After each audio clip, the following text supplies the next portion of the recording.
the Dear Katie podcast. This is Katie Koestner. And this is Claire Kaplan. Before we get started, I just want to remind our listeners that the contents of this recording can be very difficult for anyone to hear, and especially for survivors of violence. So in case you need to reach out for support, don't hesitate to do so, whether it's to a friend, to family members, or to an anonymous hotline. And also, we have resources listed on the Take Back the Night Foundation website. We'll give you the address at the conclusion of the podcast. Thanks so much, Claire, and thank you to all of our listeners for joining us. We'll start out, as we usually do, with a Dear Katie letter from someone who wrote to me along their own journey as I was on my journey sharing my story all over the country. So let's take a listen. Katie, what dawned on me after you spoke was the importance of addressing rape from a male perspective.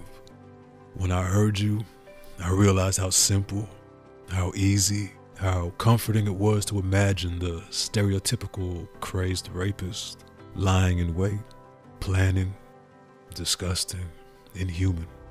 I realized how dangerous it was as a male to distance myself from this image, how false my comfort was in building up the image of a rapist completely alien to humanity. Your speech reminded me of a sad truth that I have come to believe with all my heart, that at some point, we all have the capability, the capacity for violence. I believe there is a necessity to come to terms with this fact, so that we may understand our own proximity to abuse and not distance ourselves so greatly that we lose control at a point when we need to understand our own limits and controls the most. Wow, so powerful, always, always. And today our guest is Barb. Barb, welcome, and thank you for sharing your story, your journey with all of our listeners. If you don't mind, let's start out learning a little bit about you. Hi, yes, thank you. So I am 28. I grew up in New York, and I am a actually new mother to a wonderful 5-month-old. Oh my gosh, 5 months. Thank you for sharing that. Of course, thank you. Yeah, so let's start out, a little bit about what it is that happened to you that brings you to your microphone today. Of course. So 18 years ago, my older brother sexually assaulted me, molested, and raped me over the course of 3 years. I am now starting to kind of speak out about it and really find my own voice, which is really kind of empowering, especially when you have something like Take Back the Night kind of backing you up to push you along. Wow. So the experience with your brother, can you tell us a little bit about, when, where, how everything happened? Yeah. So it really started one night when my mom asked him to babysit me, and she was kind of going out for just a couple drinks. She was a single mother. She was fabulous. But she needed her breaks just as much.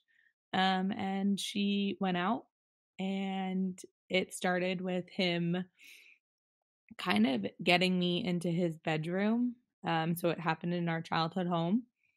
And I always wanted to kind of grow up and, you could say, really kind of be like him. So everything he did, I loved. So if he listened to a specific singer, I wanted to listen to that specific singer. Or if he did something specific, I wanted to do that. And he would kind of coax me in by saying he was going to give me one of his pre-made CDs that you would burn. So that's how he kind of got me in. And it started out with just some molestation acts. And then finally, after a few times, it escalated to actual rape for about 3 years. Goodness.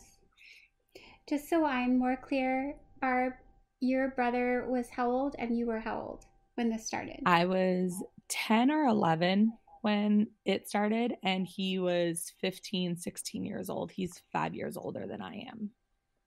Oh my goodness. And prior to that time, had there been any indication at all? Had he done anything at all that you would now, looking back, consider boundary crossing? Absolutely not. It was kind of out of left field. So he really kind of one day, like, I don't want to say this, but really just woke up one day and said, all right, I'm going to do this. We were very close. Like I said, my mom was a single mom. So my father was not in the picture since I was 1. So he was that light for me. And we were extremely close. He would take me trick-or-treating. I would go to all of his baseball games. I really looked up to him as just a human being in general. So he really took advantage of how much I wanted to be around him and loved him. And as this was going on, how did your feelings about him evolve? I don't think it really started to evolve until I got older. Once while it was happening, I don't think it was really clicking to me what was happening. I didn't understand it. And I also didn't understand the damage, I guess, that he was doing. So it took a really long time for me to actually click in terms of, oh my God, this is what he's doing. So my feelings for him, I still idolized him even going into high school, like even years after the abuse had ended. I would write papers about how much he was my hero, and I would post about him on social media about how much I loved him and how it's me, him, and my mom against the world, and they're my biggest support. Until finally, I was listening to A Day to Remember, Downfall of Us All, and I was coming home one day from work, and I just had a flashback. And I would always try to ignore them, and I would always kind of just pretend like it didn't happen. And then finally it was kind of just, wait a second, like this isn't normal. Like, why do I keep kind of seeing these things? And then it spiraled and kind of snowballed into the realization that he traumatically hurt me. So you had actually blocked out the rapes and the abuse that he had done. Yeah, I would get flashbacks and I would have these little nightmares, but never of like the rape. I would have little memories of things that had happened that would kind of come up, but then as they're coming up, I would be like, nope, nope, nope, that didn't happen. So if they would come up, I would ignore them and bury them and just avoid whatever I was just doing that made that come up. So how, you said it went on about 3 years? Yeah. And what caused it to stop? He moved out. So he eventually moved to upstate New York to go to a college. So that's I believe around the time that it had stopped. He was 18 when he moved out to go to college. Do you recall? So at that time, though, you were blocking out what actually happened, I assume. So do you recall if having any kind of? Did you have any physical reaction to his going away? I'm just wondering if anything happened to you in terms of your health or emotional health, physical health or emotional health when he moved. Crazy to believe, no. I was really good at detaching myself from what had happened.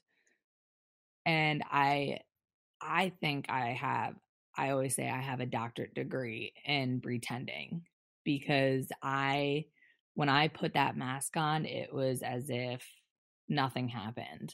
And it really didn't crumble on me until he had moved home when I was 25. And then that's when it like crumbled onto my lap. And that's when I like really was like, okay, something's wrong. Like, where I was having panic attacks almost every hour. I couldn't breathe. I was sweaty. I was getting sick a lot. I would get colds. I was someone who would never get sick. And all of a sudden now I'm getting a cold every like 3 weeks. So a lot of things started happening really when he moved back home. I once again was still probably for 2 more years. I was like, nope, nothing's happening. Nope, we're not doing this. Run away, run as fast as you can away from this.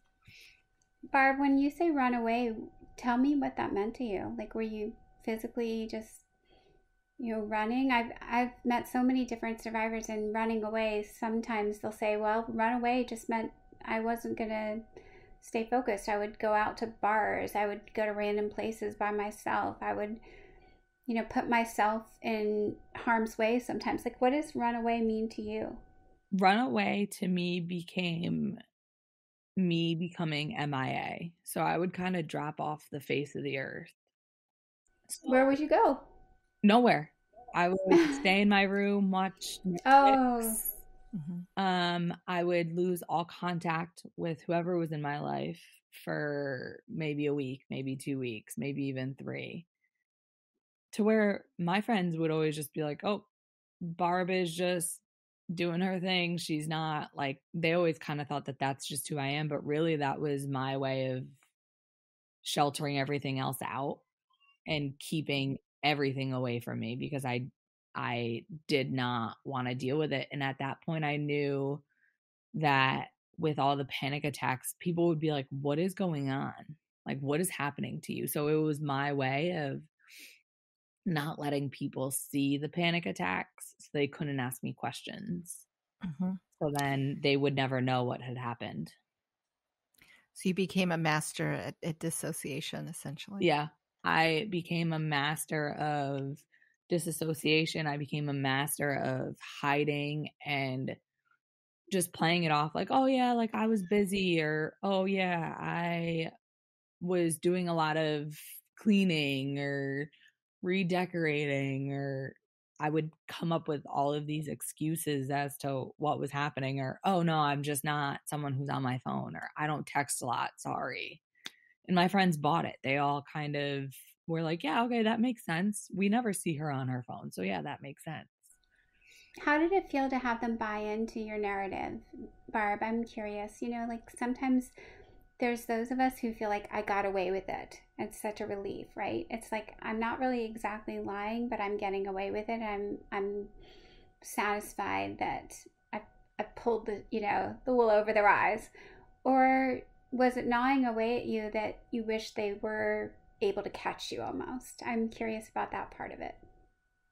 I always wanted them to kind of be like, but why? Why do you go? Like, why do you disappear? I always kind of wanted them to call me out on it. But also I was thankful that they weren't. Yeah, like almost like, oh, if I could only be rescued, if they cared, or if they, I don't know, I'm hearing what you're saying, and thinking about those dark moments for all of us. Even my lonely places when I'm on a crowd in front of thousands, there's only so many people, I think, that even understand what I'm feeling, right? Or what you're feeling.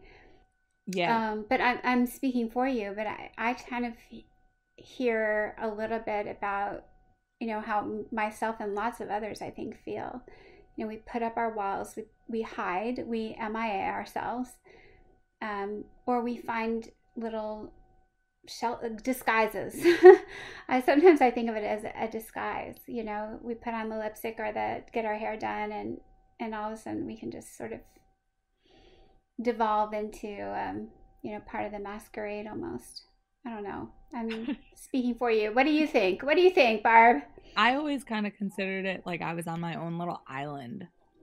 And no matter how much I was like, I'm floating, I'm good, I'm okay, I was drowning. And I would always want my friends to be like, what is happening? Like, I understand kind of you becoming a hermit, but to go a hermit so frequently, it wouldn't make sense. What would it have felt to you if you had a friend say, Barb, what's going on? Part of me is like, I would have probably shut them down. And I would have been like, nothing, like, leave me alone. Like, why can't I just hermit myself? Like, why does something need to be wrong? But I think looking back, I really think I needed that little nudge to actually, because I think when you start kind of going through the process of actually what happened and start really digesting what happened, at least for me, it felt as if I was never safe. And that means emotionally, physically, and just like in relationships as a whole. So I think for me, it would have felt that I was actually finally safe in a relationship. And that would have been, I think, empowering for me, because then I would have been able to actually be like, okay, this one person really did a toll on me, but also I can be safe outside of this. And I think that would have maybe even progressed my healing a little bit further, but also at that time, I don't think I would have been receptive to it looking back as well. Yeah, that's the difficult piece, is that when one might want people to reach out, but at the same time, it's the biggest nightmare to be reached, to have someone reach out. So it's hard to know. Yeah. I think I definitely wouldn't have really known what to do, how to do it, because at that same time, I was also still trying to figure out what had happened. I was still trying to put all my pieces together, and I would have these little, like I said, like little flashbacks, and it would be a flashback of like a millisecond where I would envision myself throwing up in the sink after he forced myself onto him, or he would be laughing at me while I'm choking, and they would be like these little things, and I'd get out of this little flashback and I'd be like, oh no, he's laughing at me because I choked on an apple. Like, I would kind of justify it. So I think really kind of during that time, I think if my friends were like, hey, like, what's going on? Like, why do you disappear for such frequent amount of times and long period of times? I think I would have been like, shut up, leave me alone. Barb, something I was also thinking about as you were speaking is the journeys we take and when we look back, because now you have a 5-month-old and now you're 28, I think you said, and we look back at our childhoods and all those people around us, right? I'm imagining you on your island, but I'm wondering if now that we look back, we think there might have been others around us on their own islands. Like maybe we weren't the only one with a story, because to me, I hear a zillion stories, but the stories that no one tells me are the stories from all the people. If there's so many survivors all around us all the time in our friend networks, in our classrooms at school, I go back and I think, were there others? Were there others as I was walking through that were struggling as much as I was? All the time, especially because I look at myself, and one of my friends has said, like, to me when I eventually spoke out to her and told her, she looked at me and said, you don't look like someone who struggles. And I took that in and I said, like, I don't know how to take it, but I also took it as, like, that's because I've really made myself to be stronger, I think. But also I put on such a big mask. So is it me just putting on a mask, or is it me just really kind of being as strong as I could be and really kind of letting things brush off in the moment? I don't know what it is, but when she said that, I was like, how many other people are like that? That's right. I know. I love right. that, Barb. Mhm. I love that. Like, I'm just recalling some of the most important moments. Like, I can remember at an Ivy League, a woman said she was raped, and she's like, I'm not sure I should tell anyone because there are no governors. I want to be a governor, and you can't be a rape victim and a governor. Or I was at one of our U.S. military academies, and she was at the top of her class. And she said, the guy who raped me sits next to me in the auditorium. And neither of those two women I met would anyone go, oh, you look like a victim. And what does the victim look like? What does the victim sound like? What does the victim walk like, talk like, parent like for you?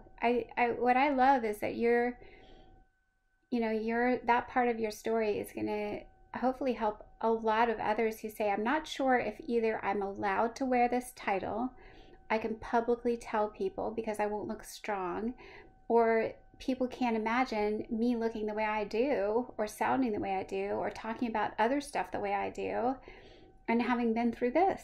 So I love it. You're brilliant for sharing that part of it, your journey with us. I'm so glad you did. Yeah.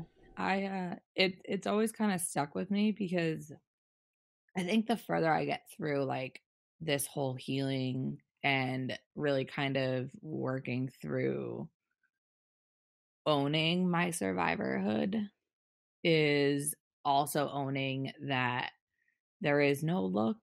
So I look like Barb. That's what I look like. And then I am a survivor. So kind of wearing both hats, but also strengthening myself in terms of I don't need to look like anything. I don't need to sound like anything has really kind of helped me be like, okay, and really setting that standard and that tone for me to kind of start really knowing what I want when I tell someone what had happened. Like I don't want someone saying, "Oh my god, I'm so sorry to like for you," or "I'm so sorry that this has happened." I just want to say it and then to kind of just move on. I don't want this whole like thing when I'm sitting down with a friend. And I don't want it to become this whole theatrical moment. I just want to be able to say, "Hey, this happened to me, FYI. I'm sharing this because I trust you that much." And then just move on from it because that's what I'm trying to do. So I want you to be able to move on from it as well. Yeah. It's important because it's part of your identity, but it's not all of your identity. Exactly. Mm-hmm. Can we go back for a minute? Because, when you started, remembering and dealing with this, did you confront your brother? Did you talk to your mother about this? What happened? So when I first started really noticing like, okay, I need to do something about this, I went to Boston with my now husband, his best friend, and his wife. And I don't know if anyone's ever been in Boston Market, but it could be like sardines in a can. And I remember specifically, usually when I'm in like big crowds, if I know I'm going to be in a big crowd, I can prepare myself and I'm okay. And no panic attack will happen or I won't feel anxious. But I also need to be able to like see doors. I need to be able to see my exit routes. And I remember walking into the Boston Market and it wasn't too crowded, but it just started getting more and more crowded. And I felt more and more like a sardine. It does feel like that. Yeah. And I was sweating. My palms were sweating. I was shivering. Like that's how much it was back and forth. And it was 98 degrees outside. And when I start to get nervous, I kind of start playing with my rings. Like I'll tremble them, I'll swirl them around my finger, just trying to kind of make me realize like, okay, you're not anywhere but here. You are in the present. You're okay. And usually it helps. But at this one moment, I was like, I'm stuck. I can't go anywhere. I'm back in this little 10 by 10 bedroom that I was in where my brother raped me. And it instantly brought me into a full panic rage. And at this point, my husband or my two friends had no idea what had happened to me. So I'm belligerent. I'm screaming. I'm mad. I'm yelling about a gyro that was cooked wrong. They gave me chicken instead of lamb, and I was angry. And I remember I threw the gyro down onto the ground and my husband looked at me and was like, "What is wrong with you? Like, what is happening?" And I just looked at him and I said, "Leave me alone. Don't talk to me. Don't touch me. I hate you." And he just like looked at me with these eyes like, of betrayal, essentially. Yeah. You know, Barb, when I hear you describing that, I like it because it's like no one knows how close to the surface we all are to our trauma. It is just beneath the skin. I feel like at any given moment, it's ready to explode. And sometimes, you know, I don't know about you, but I just have to do something physically, I don't want to say violent, but physically like exhausting to get out all the stress and trauma. Otherwise, beware of me. Yeah. Oh yeah. That gyro really got it because I like slammed it onto the ground. Wow. That sounds kind of fun though. I'm like ready to go get some food and slam it on the ground. I felt so bad, especially because of how much I was looking forward I know. to this gyro. And yeah. Then I'll be guilty because it'll be wasteful. Exactly. And like in Boston Market, that's expensive. Yeah, major. Yeah. That's like a huge investment in a meal. Exactly. Like a takeout meal. Yeah. And I imagine a few eyes were on you that. Yeah, oh yeah, the tzatziki sauce just went everywhere, and people were like, "This woman's crazy. Like this woman is losing her mind." And I was. You know what this makes me think of? You know, all these TikToks and Instagram, these videos that we see of people having meltdowns, and people are criticizing them and horrible things. You know, they're treating retail folks poorly or whatever. The kinds of things where they're throwing food or whatever. And I'm wondering, you know, this isn't normal behavior. This is what someone does when they're completely falling to pieces. Something else has got to be going on. And makes me wonder if that isn't some of what's going on in some of those scenarios. You know, does it make you wonder too when you see that stuff? It's like, oh yeah, there's trauma talking. Yeah, usually I'll kind of look, and if I see something that's that out of place, it does always make me wonder, like, what is happening? Like, why are we doing whatever we're doing? Because if you're not doing like if you're doing this, something's tragically wrong. Like someone really upset you, and it's not the cashier telling you that they don't have chicken, that they have lamb, or whatever the case may be. Yeah, something is very wrong. I was just thinking about the spaces we're in and those public displays of our trauma, and then the vicarious trigger we may be to someone else. You know, like it's like dominoes some days, because we're having one thing happen, and if we're in a public space, then there's a domino effect that someone else is seeing and also then clicking on. And you know, I think that's an interesting idea that we're triggering. That also, you remember when you said, you know, you feel supported by Take Back the Night. I think, you know, I also go back to Take Back the Night and our marches and our rallies are those public displays of those high energy, watershed, get it all out there kind of experiences, so that we know we're not alone. And yet, you know, so many times I'm marching past a residence hall and the people just inside or with their windows cracked open who are not marching with us and not doing their, you know, cleansing moment, then are also getting exposed to us doing our thing. And it just is, it's not a win-win. It's, you know, it's just a happen chance, and not deliberately trying to make anyone else feel, you know, traumatized or triggered by our own expression of our grief, our sorrow, our pain, our frustration, our, you know, wanting to heal. So, you know, I think what we're talking about, to me, Barb, is just, it's complicated, but it's so powerful that we can even speak about it. I just even like putting it on the table for all of us to mull it over and think about how we're coping, and publicly, and then you're on your island, and then we're off the island, and we're taking the ship, and then we're like, you know, yeah. Right. I like thinking about the journey because it is complex. I know we're, you know, we've talked about so much, and Claire, you might have another question about, you know, Barb's journey, but I wanted to go into beyond your triggers now, and how you know, are, you know, coping, working through, processing, setting aside some days or weeks. You know, it's almost like you relish these respites when it's not front and center, and then they immediately gush back when we least anticipate them. But how does your partner, how does he help you in this process? It's kind of, first off, really funny that you said that, like, you relish in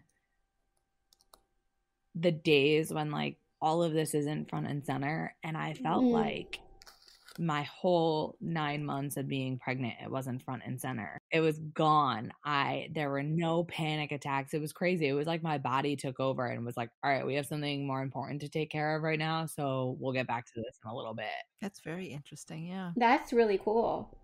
It was the most refreshing thing because for the first time in 18 years, I was like, I felt free. But my husband is fantastic. He sees my triggers before I see my triggers. So he sees me kind of getting amped up before I even see myself getting amped up. That's really cool, Barb. Yeah. He is the only person that when I'm in that, I want to be hugged as tightly as possible. Are you a hugger normally? No. I am not someone who displays physical touch. If we're like sitting on the couch, I'll like leave my toes resting against his toes, you know, like it'll be like very small. That I can picture that, Barb. I got toe to toe, dancing toe to toe, yeah, toe to toe, snuggling, maybe like some pinky action, something like that. Yeah, snuggle by toe. Yes, that'll be a new thing. Yeah. You'll get little toe mittens. You can each wear one on your pinky toes. Exactly. So he'll embrace me, and he'll really he'll get that cold compress, and he'll find whatever he can to fan in my face, whether it be a notebook or whether it even be if there's nothing around besides an unused diaper, he'll take that and just fan that in my face. Whatever it is, he will fan, he'll touch, he'll grab, and he'll remind me, like, you are here, you are with me, you are not in the past. Right. I don't know about you, Claire, but you know, Barb, when I listen to you, I get the question we just talked about every day, pretty much. Like, when are you going to get over this? When are you going to stop telling the story the worst night of your life? When are you going to just be done?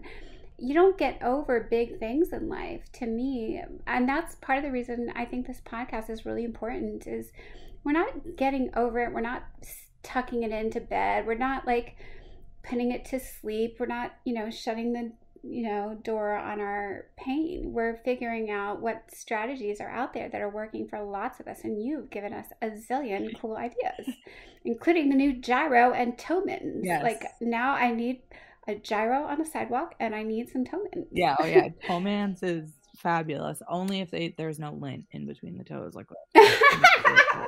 I got you. Unless it's like the purpley blue from your latest pair of socks, and you just took them off. There's an excuse, because that means like, okay, it's recent lint. There you go. It's not been like scoped out for. Yeah, it's not crusty. Like, it's been there for a week. Yeah.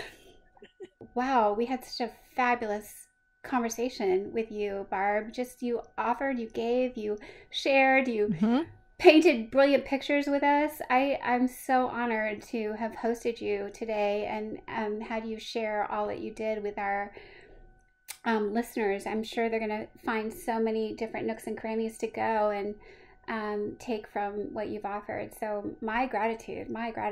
Well, this has been another Dear Katie podcast. Thank you to all of our listeners for joining Barb, joining myself, joining Claire. This is Katie Koestner.